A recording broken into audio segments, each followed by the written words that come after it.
The Junk Drawer on Project 1015. 1, 2, 3. 1, 2.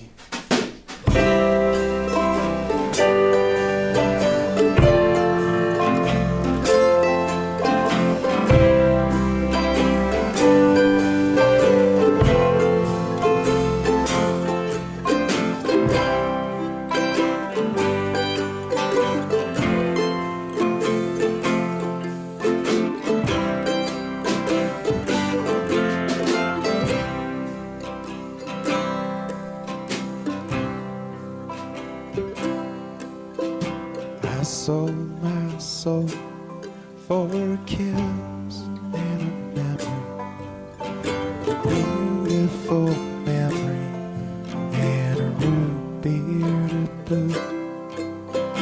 Ready and waiting to relive the memory, tasting of root beer, perilous year. I do not believe that I will be leaving you here, so swollen with doubt. Here till I'm certain, here till it's curtains, and I'll die with a smile for you.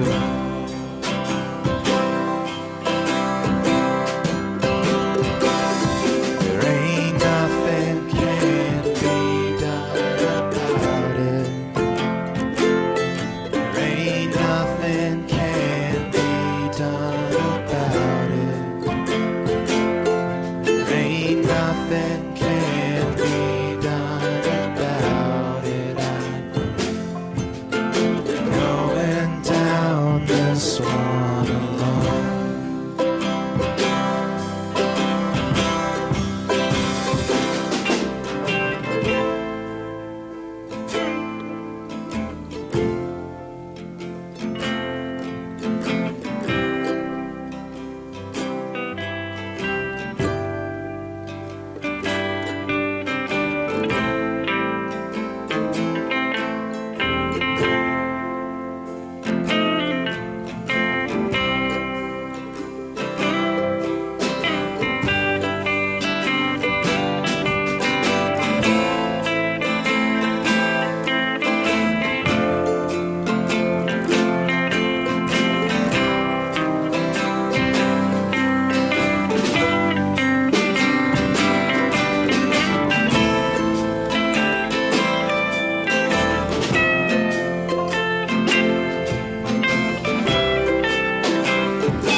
Project 1015. This is Gabe Gomez. You're listening to The Junk Drawer, and that was the Apple Minor Colony. Welcome.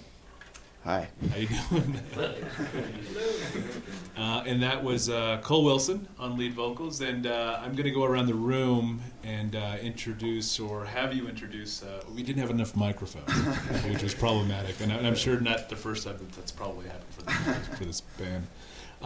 So again, you are Cole Wilson, lead singer, lyricist, all-around good guy. I'm Cole Wilson, and on mandolin and vocals is Mr. Michael Lawless. Hello. And on banjo is Miss Elise Southwick. She's also singing.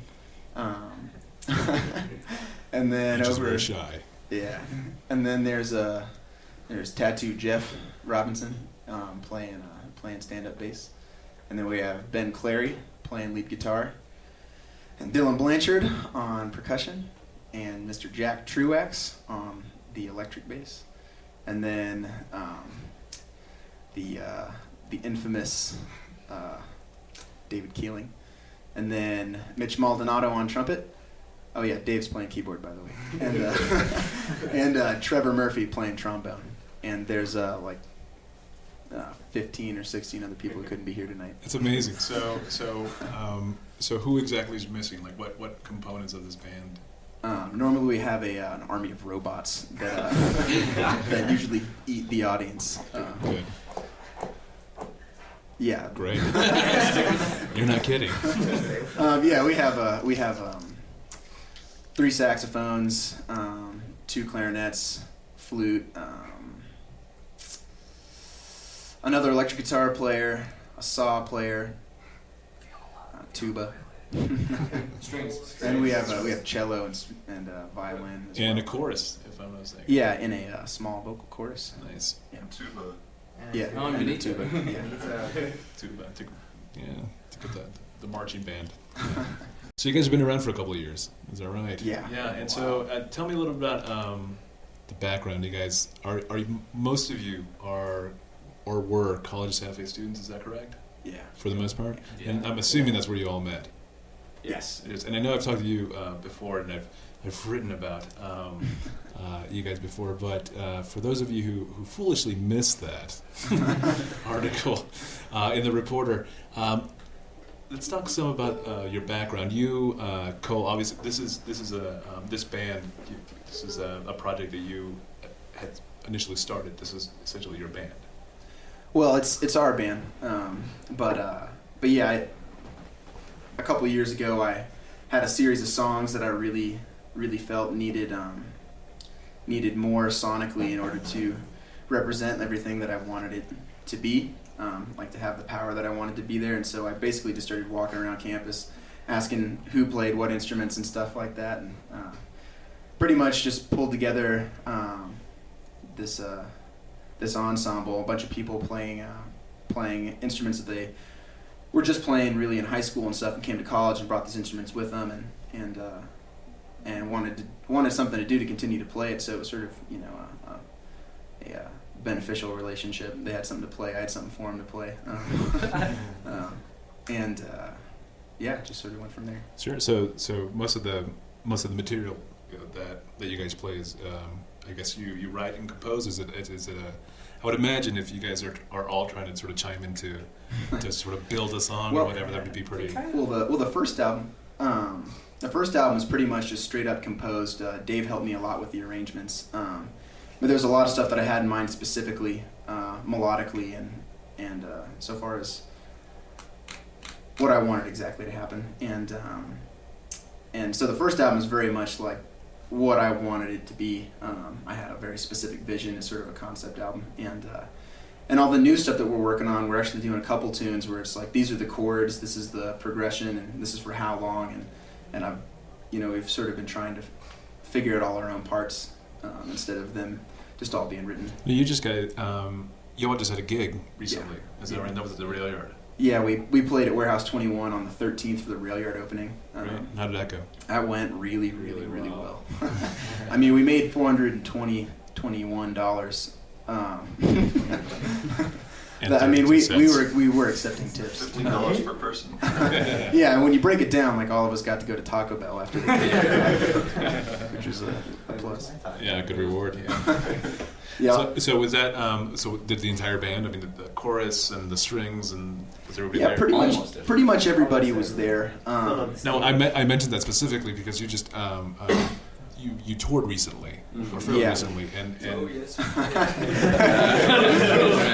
the circus came to town, right? Is that how, Yeah. is that how it worked? Sure. And that was mostly West Coast. Yeah, we played Flagstaff, L.A., Orange County, San Francisco with Beirut 2 nights in a row, and then we played Portland, Oregon, Seattle, Washington, then we played Salt Lake City, Utah. Now, did you guys have any difficulty billing yourselves when you would come to town and say like, well, we're a really big band, right? I mean, Actually, We have a lot of help. friends, a lot of friends to hang out with, so everyone kind of had someone where we were going to we could call and like pool people to come see us. And sure.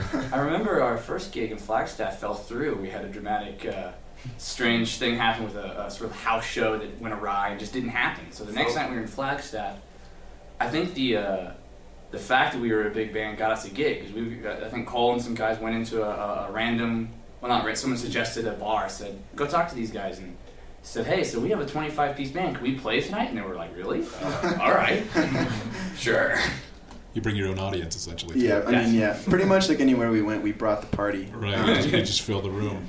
Now, I should mention this. The track that you played, the first one that you started out with, that's called the Heat Haunted Fever. That's also the name of the first record. Yeah. Is that correct? Yeah, that's right. Now, tell me, will you tour a little more with this? Yeah, we're planning on doing an East Coast tour this summer. We're going to go through the South and go back through Austin and San Antonio, Texas, where a bunch of us are from.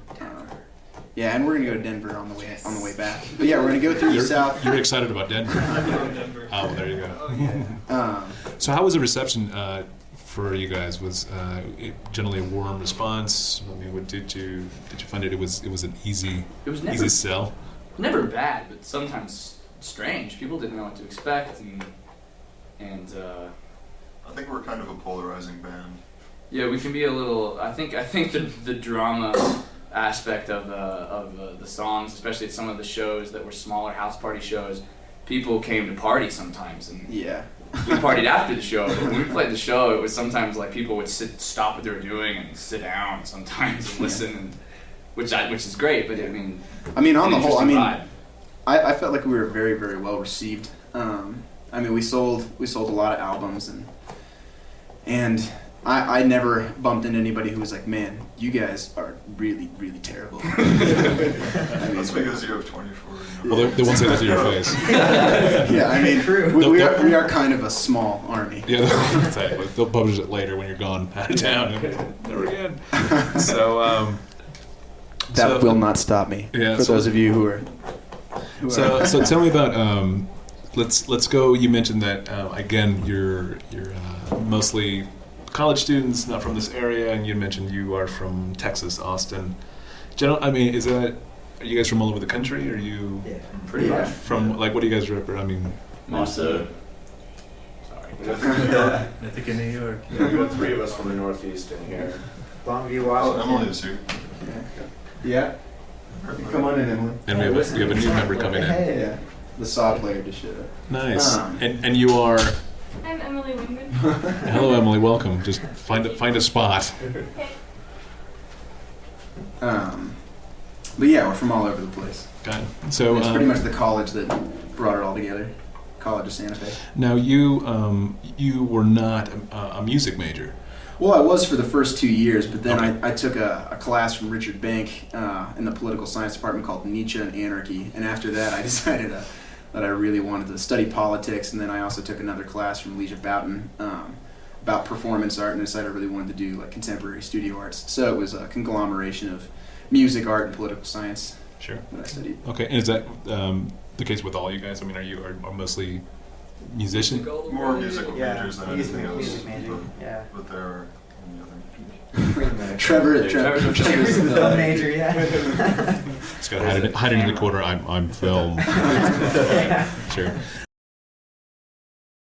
So I know that I had I don't think I even tried when I was writing stuff about you.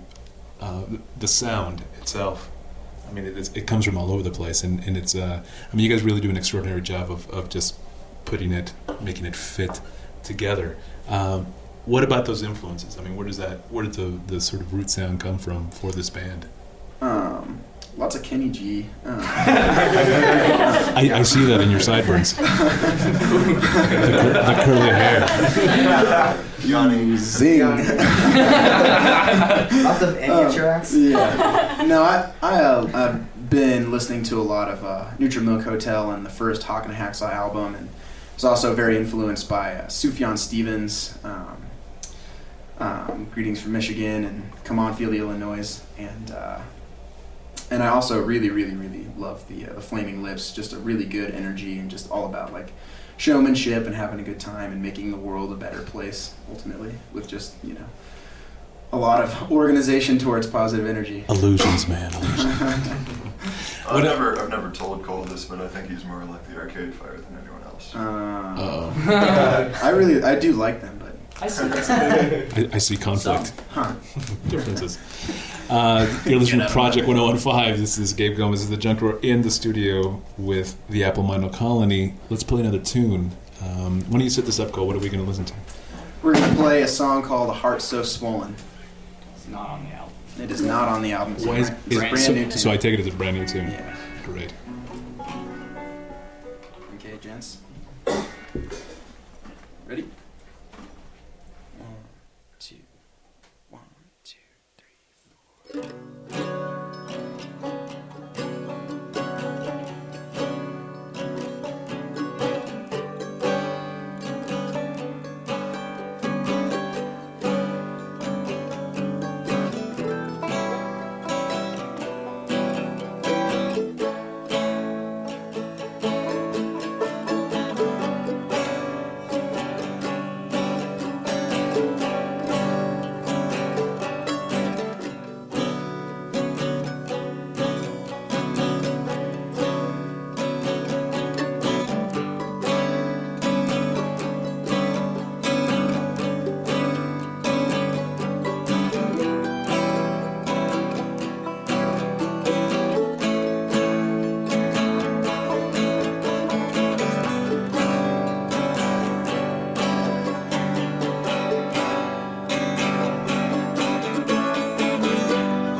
Such a pretty weed, growing up inside of me, like winter in a tree, fills it up with golden leaves. So let's go for a ride, walk into the countryside. Love you so I do, 'cause what you said about the world is true.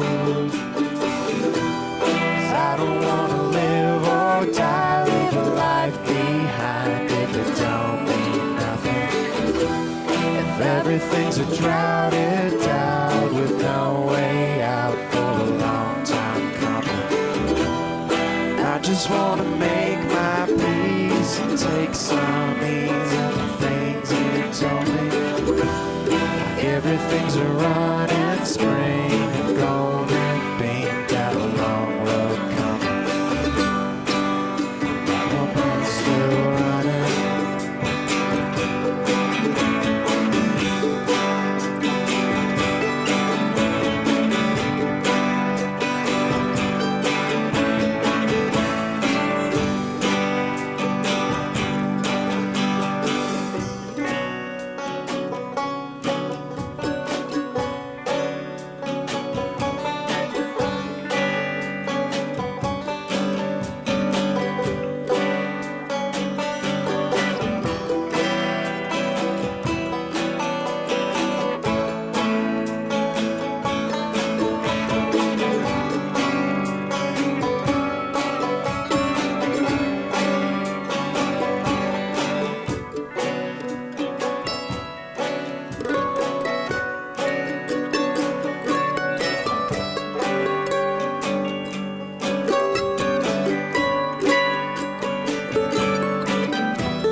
tell you you're the only one. Let's try.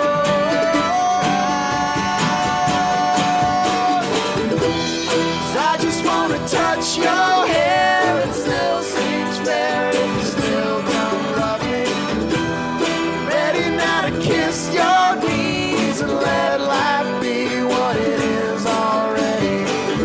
'Cause I don't wanna reach and crawl and give my all where there's so much stolen. Ready just to lay right down on the cold hard ground in the next storm coming. With a heart so swollen.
And we're back with the Apple Minor Colony.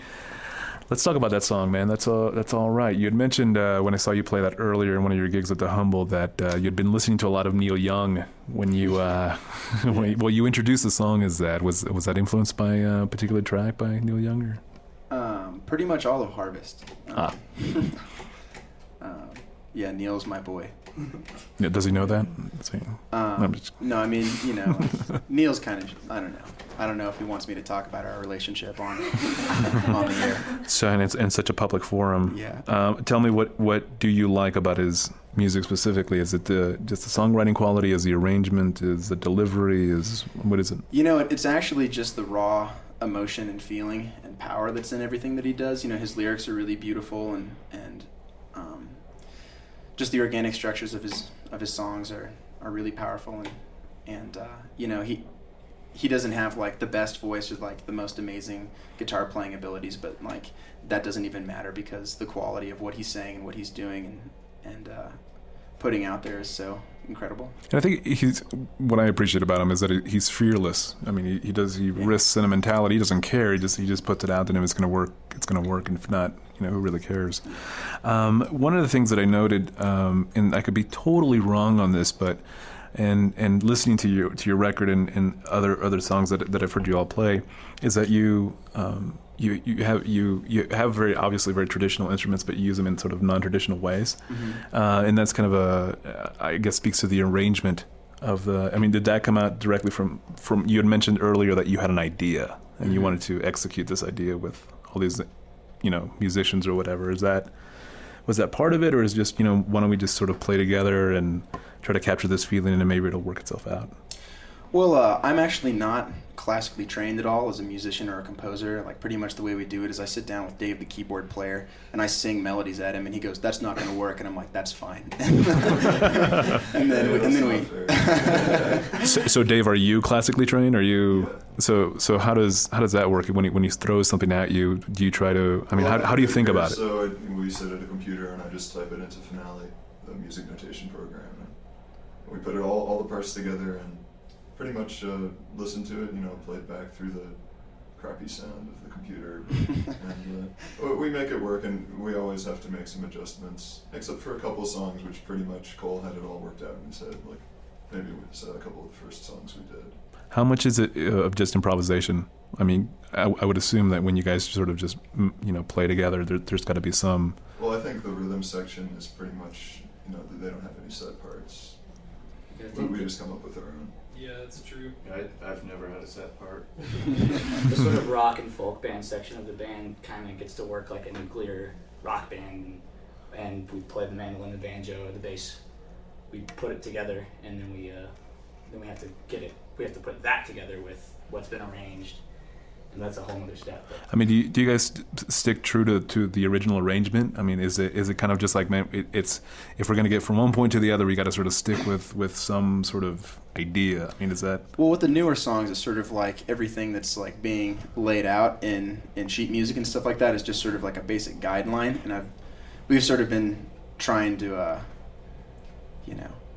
improvise with those. So yeah, the newer ones are a lot more more organic? But I think it's fair to say with the long period of time it took from when we first were a band and started making songs and working on Cole's music, that there was a process of almost 2 years of working on these songs in which they also developed somewhat organically as we rehearsed and played different shows and had different members. Yeah. And so Cole's got this song and he's got these parts and we put it together, and then over a period of time, most of it start to shift and fine tune. Yeah, it sort of becomes amorphous a little bit. Yeah. When did you know that it was a band? When there were 33 people put together making music. All right then. No, I don't know. It sort of definitely came to fruition when then after the first semester of us doing it, it happened, and then we had Christmas break or whatever, and then it came next semester came, and it was sort of like, do we still want to do this? And everybody was like, yeah, let's do this. This is awesome, and more a bunch of new people came to the group and really wanted to do it, and I don't know, just the enthusiasm and the drive and the passion was still there. Did you limit it? I mean, did you have a guy with the oboe say I want to join, and no, that's 50 people, man, it's too much? No, man, I would love to have an oboe player. Yeah. If there are any oboe players listening. Who wouldn't, man? I mean, the other day at the show, we met an accordion player, right? Yeah, yeah. No, you told me a different story. I think I saw you one time go up to somebody and she was like, oh, I play viola. And you play viola, and DJ both just laughed. Next question, you want to be in my band? So, I mean... You didn't even have to ask. I have this band. So would it be fair to say that you sort of let the instrument kind of leads it, no matter what? If someone wants to make music with us and has something that they feel like they can stand to gain and something they want to give, they are totally welcome to be in the band. You're going to get a rush of emails and phone calls, and I play the kazoo, man. You need me. So 30 spoon players. Yeah, spoon players section of the band is the best. I think that's what you're missing, yeah. You're listening to Project 1015, The Junk Drawer. This is Gabe Gomez. We're sitting in with the Apple Minor Colony. Let's talk about a song that you brought in for us from the Neutral Milk Hotel. Okay, this song is sort of I like to draw from experiences that I've had with people, as well as with literature and with music and stuff that's really had a whole lot to do with my development and the way I perceive the world. And one of the most influential things I've ever listened to ever is the album In the Airplane Over the Sea by Neutral Milk Hotel. And the last song on the album is called Two-Headed Boy Part 2, and it's just lyrically beautiful and amazing and incredible. And the first time I really listened to this album and understood it, I was in my dorm room by myself, and my roommate was out of town for a week, so I'd pushed our two beds together to make one giant bed, but they were kind of off, so I couldn't really sleep, my spine was in trouble. And I had this terrible, terrible fever, and I was going through some really awful stuff with some people that I loved and that I love, and I just wanted to go to sleep, and I missed my friend, and so I put on this album, and she was pushing on me, and the whole night I was going in and out of sleep, having these sort of hay fever dreams that were interpretations of the lyrical content that was going on, and by the end of the album, I was so engrossed in this sort of half dream, half imagined state that I was weeping, and that's actually where I get the name The Heat Haunted Fever from, and it's sort of about this passionate, loving, and sort of sad fever, I don't know, that comes with having a lot of love to give and it being sort of misunderstood or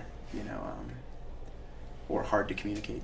Now, was this when would you classify yourself, I guess if you could at that time, as more of a fan of the music, or were you listening through a musician's point of view? I know that you had the fever, but was there you had a critical ear as much as one of just like adoration? Not really. I mean, that's one of the things that I definitely lack that a lot of the band helps to compensate for, is that I don't have a whole lot going on in my head so far as production is concerned. It's kind of hard for me to. I have really awful hearing, actually, and so when I'm listening to something, it's more about like just an overall aesthetic feel that I'm tuned into, as opposed to like honing like maybe what microphone was used on a horn, or or like what the room may have been shaped like, or whatever that the recording was made in. It has mostly everything to do with like how poetic it is. Really, I don't know. I like to sort of consider myself a little bit of a poet from having.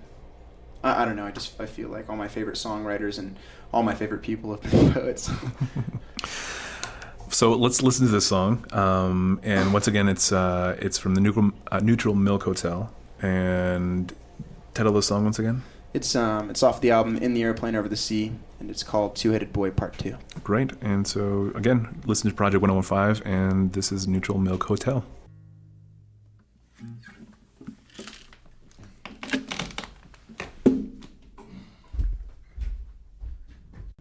Project 1015. You listen to The Junk Drawer. We are in with Apple Minor Colony, and that was the Neutral Milk Hotel, a track chosen by Cole Wilson and the band, and noting that it's one of it's an influential song for the band. Right. So what about that? I mean, you mentioned that it was it had really beautiful lyrics, the arrangements. It was delivery was pretty straightforward. Yeah. So what about that? I mean, it's coming from, again, we're sitting in a room full of musicians, and it seems that what part of that sort of sound are you trying to sort of create with this big band? Well, it's not so much the instrumentation that's present on their albums that has been most influential. It's mostly just like the raw passion and ability to feel something completely, and to have something to say about it, and to try to be brave enough to say it well. Well put. And yeah, absolutely. I think one of the interesting things that strikes me about the band is that you all don't feel the necessity to use every instrument on every song. You have a great sense of restraint. And that would. I would suspect. I mean, is that a challenge for you guys to sort of, okay, maybe it needs a trombone fill and it needs, more saw, or something. I mean, is that something that you guys have to like check yourselves on? Is it like it doesn't have to have all the instruments at once? I don't know. We just sort of go with what feels right, So you let the song do it. Yeah, exactly. As like a cop out of an answer as that is, but no. So you're always talking about dynamics too. Yeah. Oh yeah, and dynamics. Just Yeah. that one word, nothing else. Well, yeah. I mean, it's nice to know like what the flow of the song is going to be, and each instrument sort of has a place where it really shines. You know what I mean? Like where its range is most complementary to, I don't know, sonically, to the song. And obviously like full horns playing, at full blast is, it's a different experience. Yeah, exactly. As opposed to like, what you're going to hear in the next song, which is, bowed glockenspiel and the saw, I don't know, just gentler and softer instruments, I don't know, it makes sense. And this go ahead. Oh, you have the mic. I've never played this song with saw before, so going back to the improvisation thing, it's gonna be fresh. Great, we like that around here. So once again, it's Project 1015. You're listening to The Junk Drawer. And once again, if you have any questions for the Apple Minor Colony, please give us a call at 424-4250. And this next track is called Rabbit Feet, that we can find on the record. Yeah. This was also the first Apple Minor Colony song. Yeah, this was the very first Apple Minor Colony song. So so because of that, because it's the first song that you guys created as a group, does it sound anything like the first? I mean, anything like the first rehearsals or the first takes? Anything left of those? I would say I think this song is probably the most raw and the most emotional still, because it's sort of, I used to do all these very like simplistic, these very quiet and still sort of jazz pieces that had very like sparse vocals, and they were very quiet, and I just sort of let loose on this, and it felt perfect. It was like I realized it was the way I needed to express myself in order to say what I needed to say most honestly. Great. So we are in the studio in the junk drawer with Appleman O'Connelly, and this is Rabbit Feet.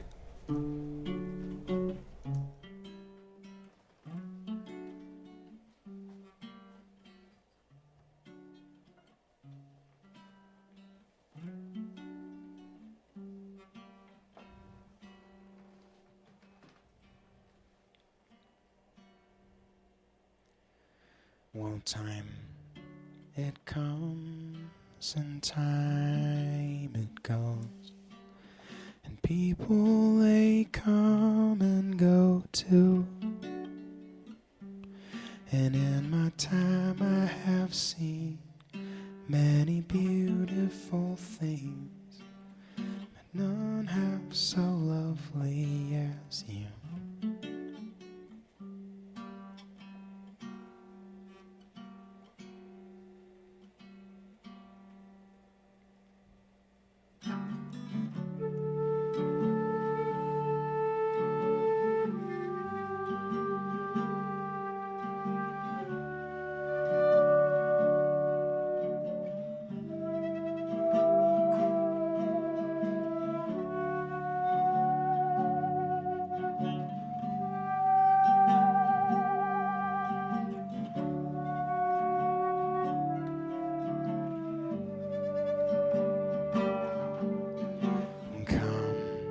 With me and maybe be all you have wanted to be,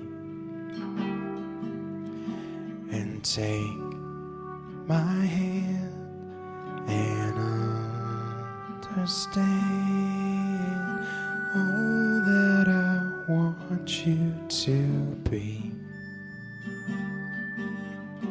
Is happy, merely happy, a human being so happy. Oh.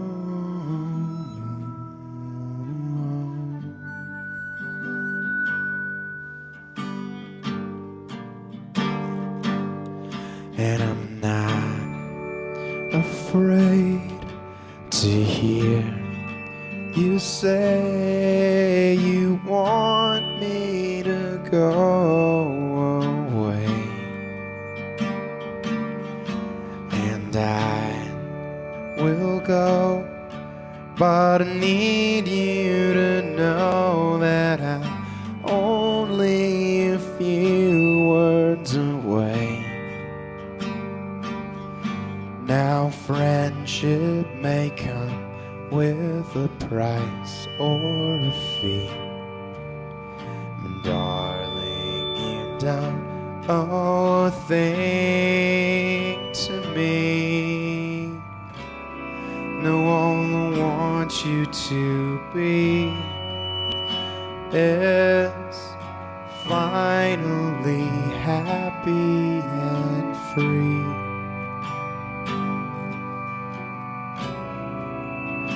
All that I'm asking is that you please don't be oh so afraid of me.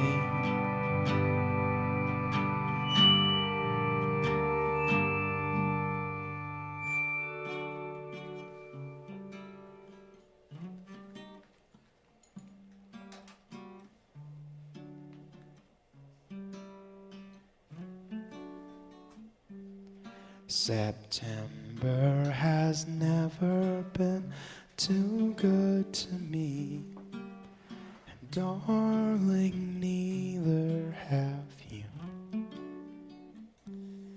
But a year needs its months, like I need your touch. So startling, what can I do?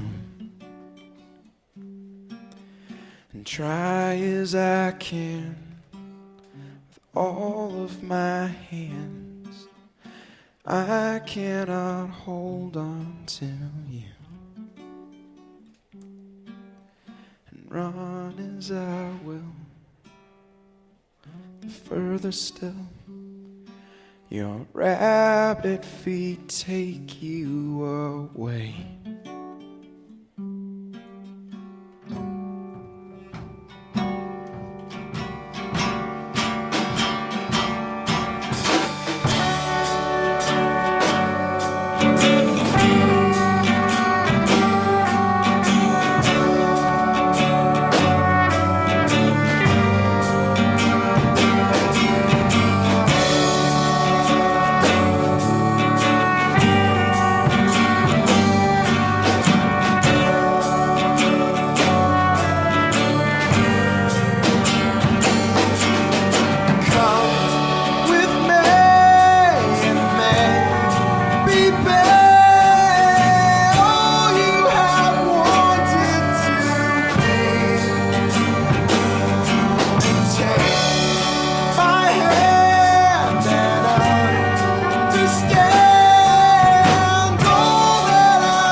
And we are back on the Junk Drawer. This is Gabe Gomez, your host, and we are in studio with the Apple Minor Colony.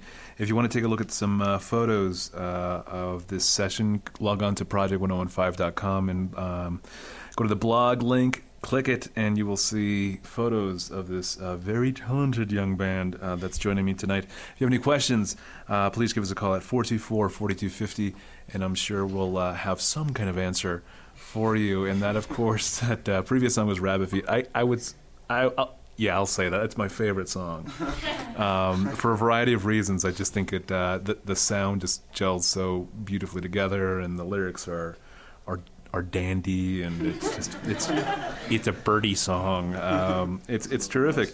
And it had almost a visual sense, if you will. I mean, there's this huge landscape of sound. Not to get too abstract about it, but it was just a very broad, sweeping song. And I think that's a characteristic that you guys have. You know, it's kind of you're kind of all over the place. And I think that song illustrates that's what we were just talking about earlier. That like each instrument gets a moment, and we didn't have, unfortunately, every instrument to show off today, but like it's a long tune, and we have a lot of times to bring in and feature different sounds, and it And because it was also one of the first songs, had the most time to gel into what we want it to be. What's great about it, it's not gratuitous, sort of fill. You know what I'm saying? You don't have the big, it would be cool to have a long mandolin, solo or whatever, and the tuba, of course. I mean, just bring it and all that fun stuff. Tell me about recording the record. This is you guys are, as we were talking during the break, you guys are fighting prairie dogs. Is that right? Very chipmunks. The violent beavers, whatever that thing is. So you recorded it at the College of Santa Fe at the recording studio on campus. Right. Tell me about that experience. How was that? How was that whole thing? This is Ben Clary. He engineered the whole album. He's the guitar player. Nice. It was fun. Don't let the blood pressure rise there, Ben. It was hard. First we started the record last summer in Pro Tools, and then we ended up starting it over again in December on analog tape, and we did it that way. And it's interesting to track a 25-piece band to analog tape because you gotta make a lot of sacrifices, and we ended up I didn't have enough time to mix the record the way I wanted to, and I had to mix it the way they did it in the 60s and early 70s. When you mean cut and splice? Well, no, I didn't have to do any tape editing, but I had to mix it all live on the board. There was no sort of assistance in terms of, so the mix was essentially a performance in its own right because I had to do everything correctly while I was mixing down. Well, I mean that's an important I think feature to note. When you're not recording digitally and directly on tape, there's some substantial differences between the two things. Well, it's not just the tape too. It's just the fact that it was like mixed on a board without automation. Because in most studios since the mid '70s, you can when you want, like, let's say the guitar to go up during a verse or something, you can program that into the console. They had very primitive computers that they would use, and it would do that with the tape playing. But we didn't have that, so I had to do all that kind of stuff by hand while I was mixing down. Now, musically for you guys, did you feel that the recording process was it better? Was it just worse than actually playing live? I mean, did it feel like a stale environment? Was it a place that you could actually stretch your legs a little bit? How was that experience? Actually, you introduce yourself. There's like 15 of you. Trevor, I'm the trombone player. And before this band, I hadn't played since high school. So I was extremely nervous to play one of 4 people in this little recording studio. So we were all really tentative, and then we got told by one of the professors just to play out and don't worry about being perfect with the tone. And so we played out really loud, and that actually made our tone better. So. You want to chime in? Yeah, I think Cole has something to say about this too. Cole and I had to track all the drums. Actually, each time we recorded the record, I tracked the drums with the intention that I didn't think I was coming back to Santa Fe. And so in May, I tracked all the drums in like 4 days or something on tape, and we came back and decided to do it again. So then we did it all on tape in December, like right before I left town. So Cole and I were in the studio for like 6 days or something, just like every day, doing it live, no click, and making sure that Cole and I like felt locked in. Yeah, I worked with each other. But, I mean, I think that process of setting up like the rhythm tracks and the drums like really laid the feeling down for the record. Yeah, Cole was so really too. adamant about it, and at first I was fighting him on it, but it was a really good choice that we did it that way, I think. Oh, thank you, Dylan. Yeah. Was that problematic for you guys as students to sort of find the time and just not knowing if you guys are going to come back, or I mean, was that a big issue for you guys? I mean, I'm paying them so much. And prairie dog swag, right? Is that what you're all getting? So let's talk about this next tune. Okay. And can I find this on the record? No, this is also a brand new tune. And this is actually one of the more improvisational songs. Everybody's sort of doing their own thing on this. I just sort of told everybody to let loose. and it's sort of just about, I don't know, it's also not as lyrically driven. It's more about just sort of like creating a soundscape, and I just sort of threw caution and orchestration, I don't know, to You kept it to a minimum. Yeah, What I said, sure. so yeah, it's also just sort of about like being lost in the mountains and hearing how terrifying and beautiful it is to be in that present state without the outside influence of, you know, the city or other people, and Or the National Guard lost. yeah. I'm kidding. All right, so we're going to listen to Lonely Elk Call. Once again, this is Apple Minder Colony on the Junk Drawer. Okay.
Project 1015, the junk drawer. That was Apple Minor Colony with Lonely Elk Call. Very nice. Thank you.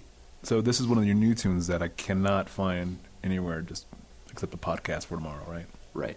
When can we expect another recorded effort from you guys? We're hoping to have one done by the time we do our East Coast tour starting in May, late May. Right. And so is it, again, how many, you played a few tracks already from that haven't been recorded or weren't on the first record. So what do you expect from this one as opposed to from the first effort that you from your sophomore effort? Well, it's definitely gone in a totally different direction. Like this time, I don't really have as like fleshed out an idea as to where it's going, and I've just sort of been trying to let it lead itself.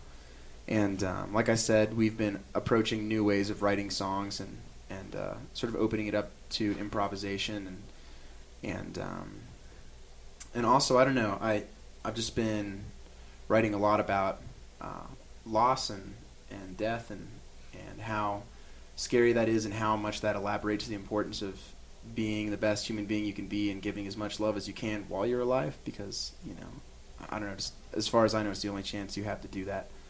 And I don't know, it's definitely gone sort of in like a more I don't know, almost like a more anxious direction, and more, I don't know, I'm just sort of scared about, I don't know, I lost someone that I love in an accident, and that's all I can really think about, and all I want to talk about is how much I love that person, how much I want people, how much I want to give as much love as I possibly can before I go, and leave that with everybody that I love. How important is fame to you guys? As a band, I mean, how is that central? You mean we're not famous right now? You're famous to me.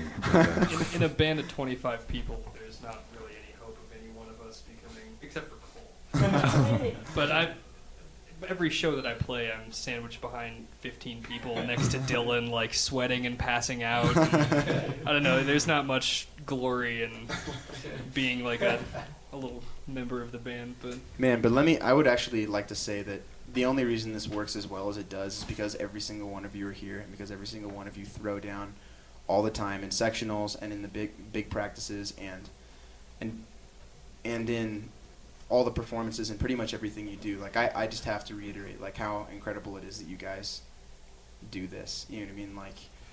Like this band wouldn't be anything. I mean, you guys went on a 2.5 week tour, lost money to do it, had like I hope a really good time. but basically, like I don't know, I've had one of the most like quintessential periods of my life with you guys, and I'm really glad that I got to share that, and I'm really glad that you guys are always present, and that you guys are always so giving, and like you're talented and you're wonderful, and like this is just something that you guys, this is something that you do, and this isn't even where like all your main like a lot of you are like amazing filmmakers and just I don't know, you're all like really beautiful, wonderful people, and let's all move up north and piece of land, and there's alpacas, and I'm sorry. Actually, we've got an island lined up. Perfect. Island dwelling. Yes. We are famous. I think, we play the music, and I mean, because we want to be here, and I think that one of the great things, kind of to get back to your question, Gabe, was just that, for every bit that, for everything Cole just said, I think, I'll speak just for myself, but I mean, I'm in the band because I want to be here, and because I like believe in the music, and I believe in the band, and Cole and I are really good friends, and I love making music with him. So, but not to say that there isn't, I mean, I'm here to make music, so not to say there's no hope of people hearing it. I mean, we're hearing the radio today, like, we want people to hear this music, and like, famous, money, that's not the issue, especially in a 25-piece band. Like, we could be famous as all hell and not make a dime. So, I think we want to make the music, and we want to keep doing it in a way that people hear us, even if it's just going on tours every now and then. Sure, and I mean it's I think going for a traditional record deal is kind of a thing of the past, you know. Yeah. So that kind of thing. So I would suspect that you have the abilities to sort of just make your music in like your own terms, Yeah. right, without having to answer to anybody, which I think would be ideal for any artist, right? Yeah, and, I don't think it's fame that drives any one person in this band to be in it. I think it's more a sense of family. That's a lot of the reason I come. I mean, the music and the people, and being in this setting with the people, where the music is the focal point. Now, I would suspect that this is kind of maybe a typical scenario where not all of the band members can meet at one time for a gig. I mean, is this kind of a special sort of, because I know that, again, this is just a fraction of the members of the band. I mean, Well, it's hard to do in the middle of the week, when everybody's got school and jobs and stuff like that. When there's a gig, though, usually, well, maybe not usually, I try to give everybody like a heads up, like when a gig is coming. a couple hours before. Yeah, and are you finding that people want to book you? That they want? I mean, is that difficult? I mean, is there like no, specific? It's not difficult actually. Every gig that we've had since the tour has been an invitation. Like, we've been asked to play Rock for Barack. We've been asked to play for a bicycle parade. Yeah, no, I haven't told you guys that yet. What is Rock for Barack? A whole bunch of bands are going to play. I'm actually not at liberty to talk about which bands are going to be playing. I can. You could just whisper to my ear, and then I can say it. Plug it. Well, cool. I mean, that's. I mean, I would suspect it's a very like high-profile gig. Yeah. For you guys. I mean, and also the show we had in San Francisco with Beirut, we were invited to play by them, and I'd like to send a shout out to Paul, who's in his driveway right now in his car with Brian from D Numbers, another amazing local Santa Fe band. Are you talking about Paul Collins? Yeah, Paul Collins. Yes. Paul Collins. What's that? Even you know him. How can you not know Paul Collins? Always a good interview. I'd also like to say hi to Dana, my 11-year-old guitar student that I teach to. Hello, Dana. So, speaking of fame and on the road and all sorts of other things, there is a film floating around somewhere by Mr. Stephen Lang, correct? Yeah. And this is a film that captured you guys on tour. Right. Is it for mass consumption? Is it out there? Can people watch this? It's around. We want to do a screening of it at the college or somewhere else. Talk to DeVargas Mall, see what they see their schedule, just kind of squeeze it in. But yeah, it's actually it's a good film. It's a very honest film. It actually showcases a lot of the humor that's present in everybody here. Like when the music's not happening, and I don't know. It's sort of like the group of people in the band like do two very different things. It's like when we're on stage, everybody becomes like very focused on like, I don't know, these sort of like, I don't know, sentimental and sort of touchy subjects and stuff, and then afterwards it's just like, how much Tecate can we imbibe? I would suspect a lot for 25 members, right? Drink. According to the College of Santa Fe, none. Well, Yes. I mean all of the people who are over 21. Yeah. That's correct. I would assume that most of your, I don't know. Let's not. We can. Let's not go there directly. Once again, this is Project 1015. Listen to the Junk Drawer with the Apple Minor Colony, reminding you 424-4250 will get you in asking a question, I guess, or whatever, or just, I don't know, we'll make up some good answers. Tell me about this next song that we're going to listen to. This next song is called "All the Ghosts That Haunt You," and it's actually about what it is to.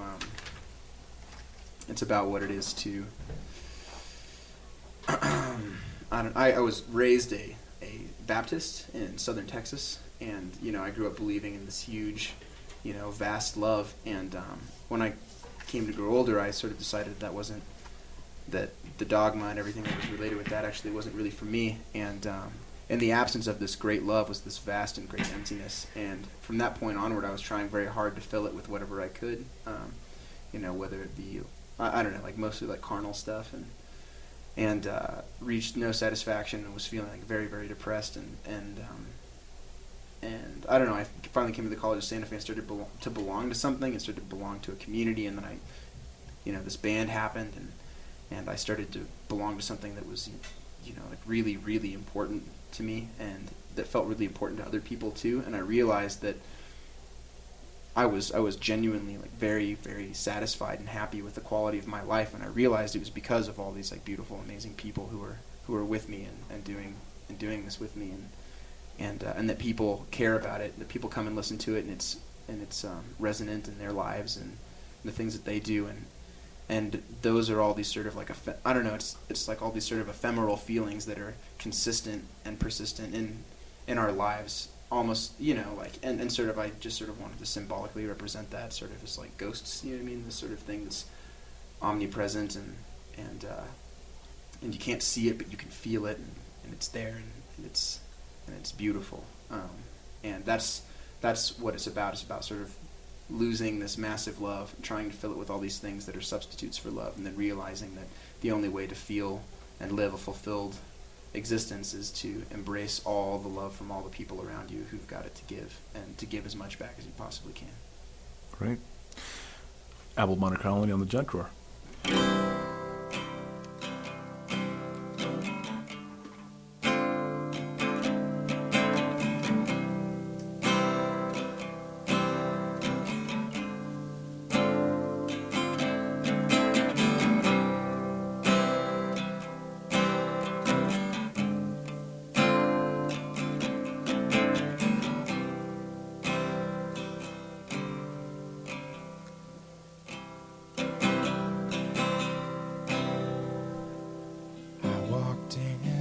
To heaven for you,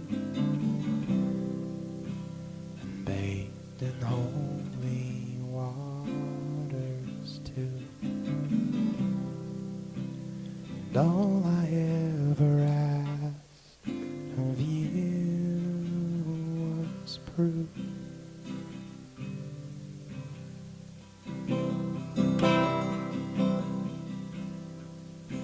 I spoke your name in Sunday school and exercised the golden rule. I was such a young and loving fool to have believed.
God had.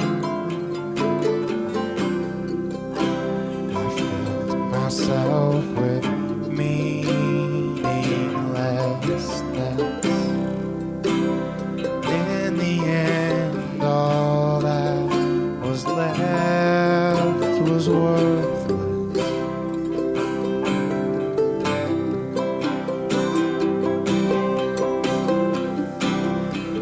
I gave my heart to wounded birds and sang them songs with darling words. what they deserved, and I watched them fly so far away. So I walked barefoot through the snow. I had nowhere else to go. How could I have hoped to ever know that you would find me?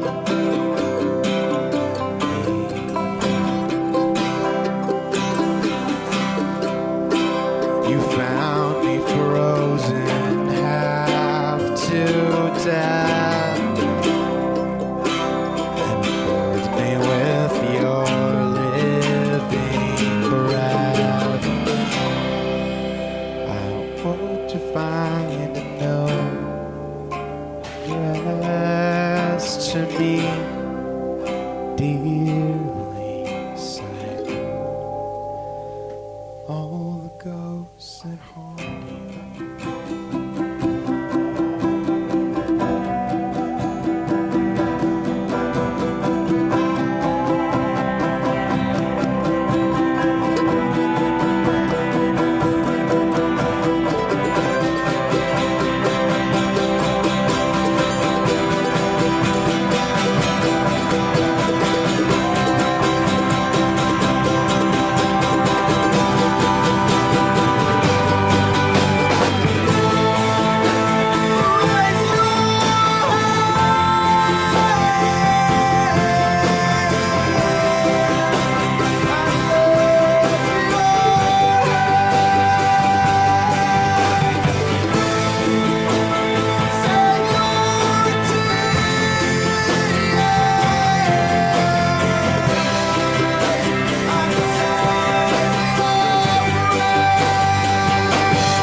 Rest your head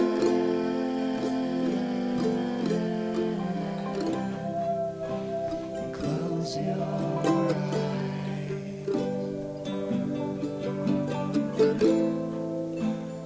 Take my hand one more time to say goodnight.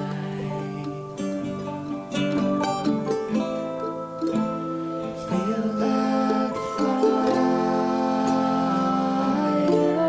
burn so far and wide.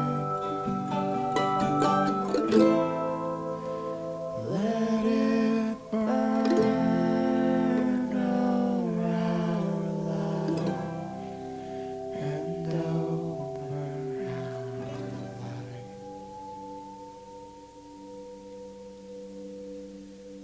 Goodbye.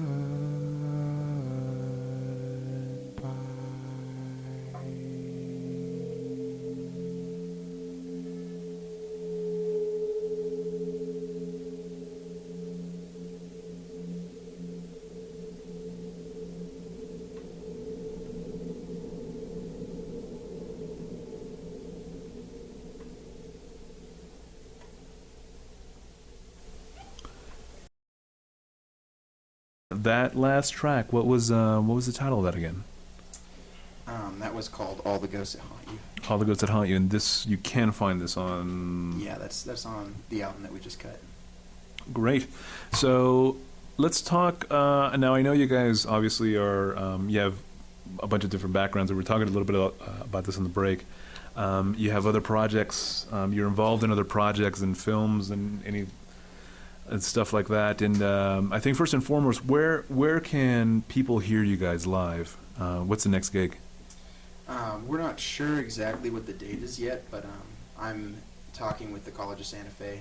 We're probably going to play a show, a bicycle parade at the college for homecoming weekend. And that's coming up. That's the first weekend in October. Is that correct? The first weekend? Is it? I'm hoping not. I'm not entirely sure. But yeah, that's sort of up in the air at the moment. You can check our MySpace page, and we usually put up all our shows there. And what's the address for that? www.myspace.com/Apple Minor Colony, and that's minor as in one who digs, not one who's not allowed to imbibe. It's good to make that distinction. The website will be up soon as well, within the next week or so. We will have appleminorcolony.com as well. So okay, great. So but for most of the current gig listings, and I'm assuming you could hear some tracks as well and all that kind of. You have a music MySpace page, and so you can go there.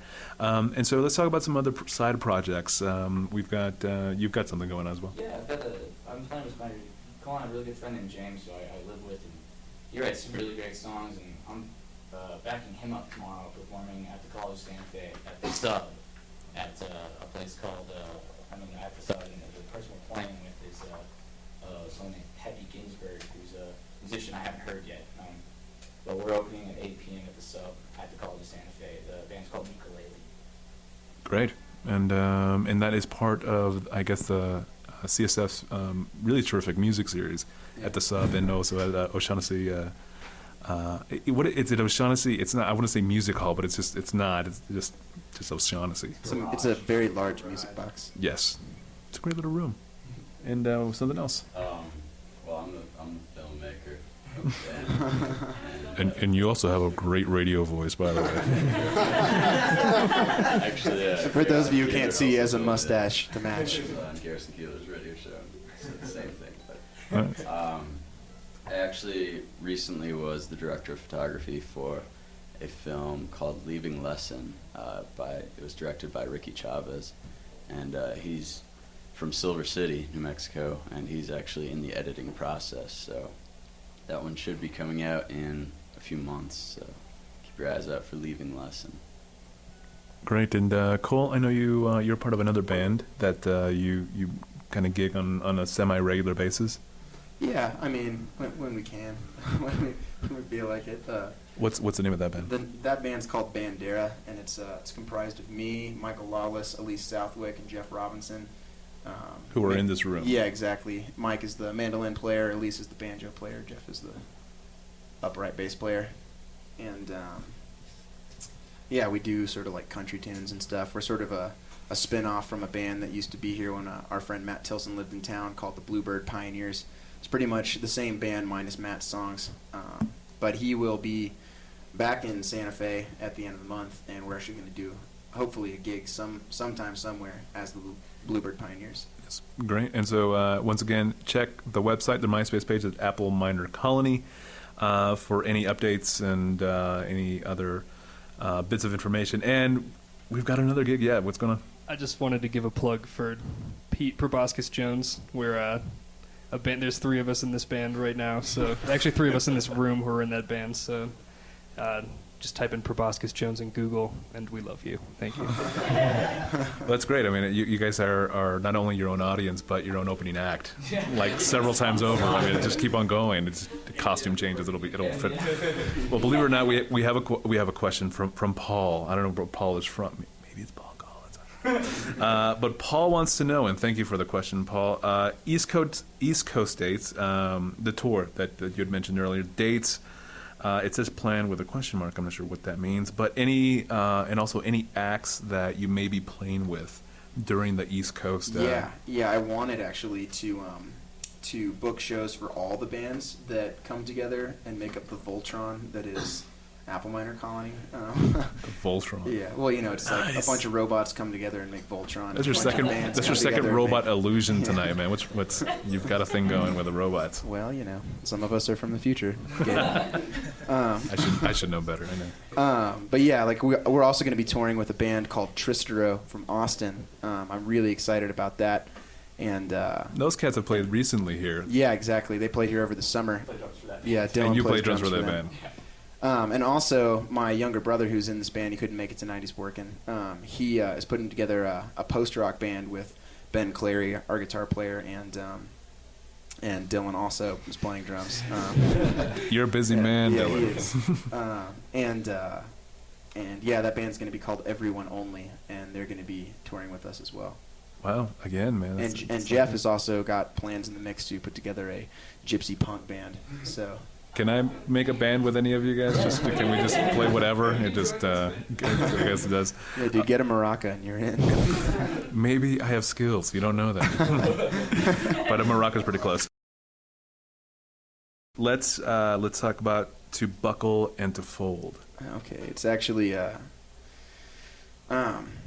I wrote a whole bunch of revised lyrics for this song, and it's very soundscape open and very much so influenced by Yellow House by the band Grizzly Bear, and this guy named God, I can't remember his name all of a sudden. It'll come to you. I always tell people to check him out. Anyway, yeah, and it's I sort of just let a bunch of visual imagery like unfold, just like saying things that sounded nice, you know, instead of like trying to put some sort of huge meaning behind it. And I realized after like, I don't know, like a couple practices ago, that it was actually about this sort of tragedy this tragedy that took place in my family, and so I don't know, it's sort of about, you know, like, I don't know, it's just pretty much about loss. Okay.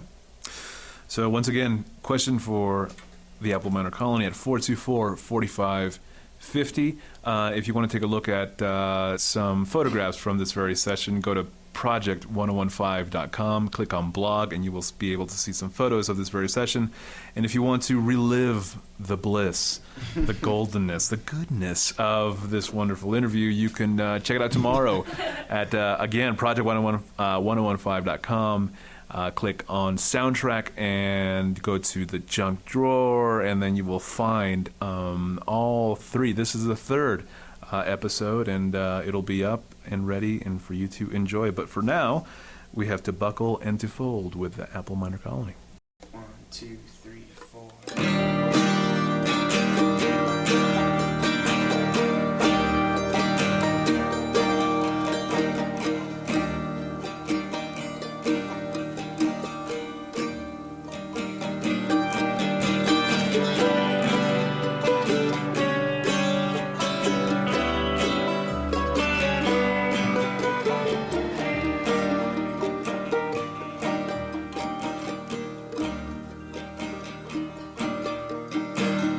This person's in a photograph, bad weather on the day that I came back.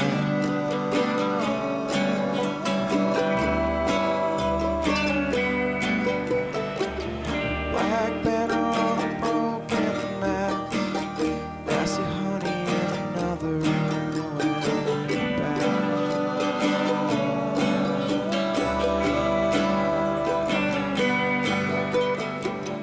I'll wonder when I will die.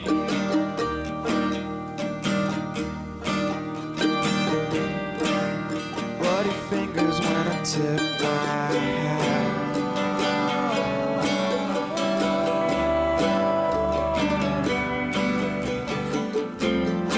Oh, lose control. To open my mouth. Oh, buckle and fold.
So tell me about the song. Tell me that we're going to close that with. Well, this song is pretty much just a thank you to my friend Bailey Moore for being such an awesome person. It's called, the name of the song is Hooray for Bailey Moore.